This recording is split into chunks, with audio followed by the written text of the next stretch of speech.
I mean, after these highlights you just showed, how could I be? That was a mess. Look, I get it, and Nick will go here. What are we doing? A win is a win, especially over a division opponent, especially when you look at what other AFC contenders like Cincinnati and Baltimore did. So I'll give you that. Your turn. A win is a win. It's a good win. However, and I'll give you even that the defense played well. Holding anybody to 9 points is impressive. Granted, they were facing a mediocre quarterback of a mediocre offense that's in the bottom third of the league in points per game. Okay, but, and I never thought I'd say this, Nick, the defense wasn't the problem. You know it, I know it, everybody that watched the game knows it. The offense is struggling, no, I was not impressed.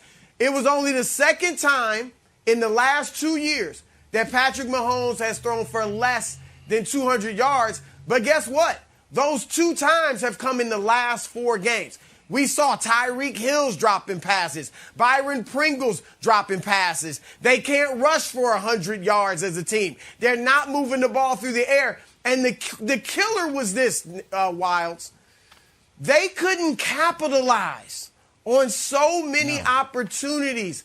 Late in the third quarter, when Pringle recovers the botched, punt return by the Broncos at Denver 16, they got to settle. They get 8 yards and have to settle for a field goal. And then the interception by Juan Thornhill, also in the third quarter, they go a quick 3 and out, gaining 2 yards. So that was really what upset me, was their failure to capitalize, Wilds, on so many opportunities that they had. And look, Denver, I know, has a good defense, but the Raiders put 34 points on them.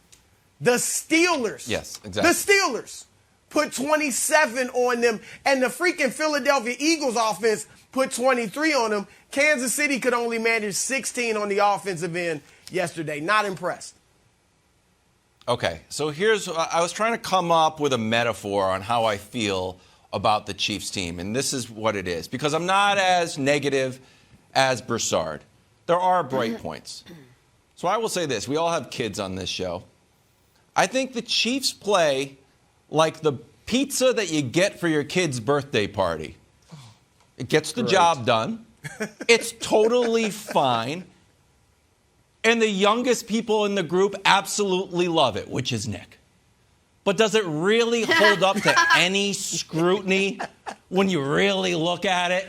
Obviously not. Even though the youngest people, you might hear them say, "This pizza is so good. This is the best pizza I've ever had in my life. Should this pizza win the Super Bowl?" Obviously not. Obviously not. We all know it, but it's like, they love pizza. It's good. Like, I don't know, sugar rush. Here's the thing. Wilds, you're being unfair. The Chiefs have won 5 in a row. You've got to be impressed with that. You're not being unfair. I'm as impressed with the Chiefs as I am with the Dolphins. Can we show the graphics on how the Patriots have a winning streak, the Dolphins have a winning streak, and the Chiefs have a winning streak? They're there. I am impressed. They are a good team. Now, granted, they're scoring less points in total than the Patriots are winning games by, but they're playing fine. So when we talk about the Chiefs, just talk about the Dolphins. 2 flawed teams that are gotten hot and are pretty good. But Super Bowl talk, first round bye talk, maybe. Do we think the Dolphins are going to do that? Not really. So there you go. Pizza. Well, they have 7 losses, so it's going to be hard for the Dolphins to get the first round bye. But I appreciated the Chuck E. Cheese analogy. But now let's discuss for a moment. So you did that whole dissertation about Little Caesars, and yet when you hedged a bit there at the end, just a tiny bit, you said first round bye talk. Maybe, because this is what we are barreling towards. We are barreling towards the Chiefs being the number 1 overall seed in the AFC. And the right side of the screen being like, not that impressive. Here's my question for you guys unimpressed with a game that with 5 minutes left, the Chiefs had not double, not triple, not quadruple, not quintuple, not sextuple, septuple the points of their opponent. It was 22-3 before a garbage time touchdown. How are the Chiefs allowed to win games? Because they covered the spread against a team that going into yesterday had a winning record. They won by 13 points and more than doubled them up. Now, I'm sure you guys would say 34-21 is how the Chiefs are supposed to win games. That's still a 13-point victory. The problem is this, America. Folks are not mentally prepared for what the Chiefs' defense has become. So they want to keep acting like the best defense in the NFL for 2 months is an aberration. Jordan Love. Even though I was trying to tell you about it all year. So, Wilds, you didn't like my second half defense graphics. You're like, it's meaningless. Okay, how about overall defense? So you might say, Nick, what happened post week 6? Well, I can tell you what happened. We can take this down. I can tell you what happened post week 6. They got an entire new defense. After week 6, starting week 6, Chris Jones got back healthy. Frank Clark got back healthy. They added Melvin Ingram. They put Juan Thornhill into the starting lineup. And then that's everything but a corner. Oh, yeah, by the way, now we can show the other thing. They happen to just have the best corner in the entire AFC in Charvarius Ward. Is that my thoughts? No, it's just those dolts at Next Gen Stats. I'm sure a bunch of 7-year-old cheese pizza eating fools as well. So, again, they've won 5 in a row. They have tied for the best record in the conference. What type? Tell me, Broussard, how the Chiefs have to win for people to be happy. Because they've played the toughest schedule in the NFL. And they have the best record in the AFC. So tell me what they need to do. Nick, your standards are just so low. All right, I'm with you. A win is a win. Good for them. When they were really playing the tougher schedule, they were struggling. Now, I'll give a good comparison because you and I were texting about this over the weekend. Just beat Dallas in their last game. Right now, the Chiefs look like James Harden. Right? Harden, if you look at what is Harden? About 20 points, 8 assists, 7-8 rebounds a game.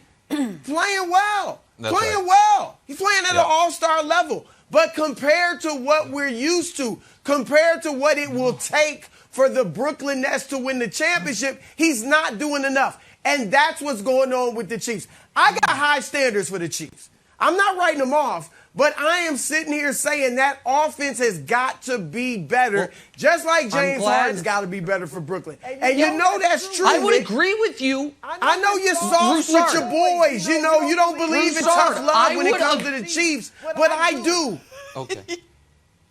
Okay, I would agree with you if James Harden, in addition to that, was like, okay, his offensive numbers are down, decent but down. But he is right now the favorite to win Defensive Player of the Year.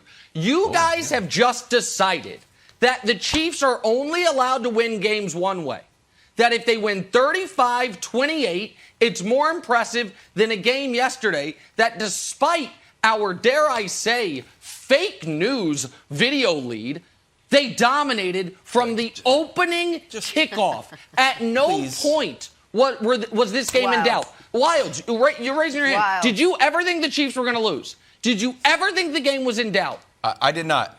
I did not, but I also thought Mahomes was going to throw a touchdown. So, get me.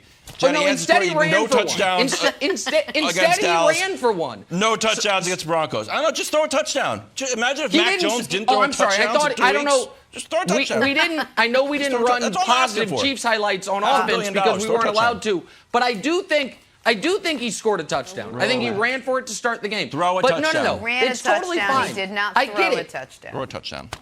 Yes. No. I get it. Guys, they have every single game they've played this year, except for the Giants game, is against a team either in the playoffs or one game out of the playoffs. We all say the win. Oh, my God. They blew out Washington. Washington's terrible. Washington's currently the 6th seed. They blow out Philly. Oh, Philly's terrible. Okay, well, Philly's a game out. They beat Dallas by double digits. Oh, yeah, but it wasn't pretty enough. On national television, against a divisional rival who came into the game with a winning record. They're up 22-3 with 5 minutes left. And the lead of the show is what's wrong with the Chiefs. You know what that tells me, Jenna? Chiefs are back. Been trying to tell you. They're up 22-3 with 5 minutes left. And the lead of the show is what's wrong with the Chiefs. You know what that tells me, Jenna? Chiefs are back. Been trying to tell you. Thanks for watching. Subscribe here to get the latest from the show. Also, be sure to check out more of the best clips from First Things First, or go watch a few segments from our other shows on FS1.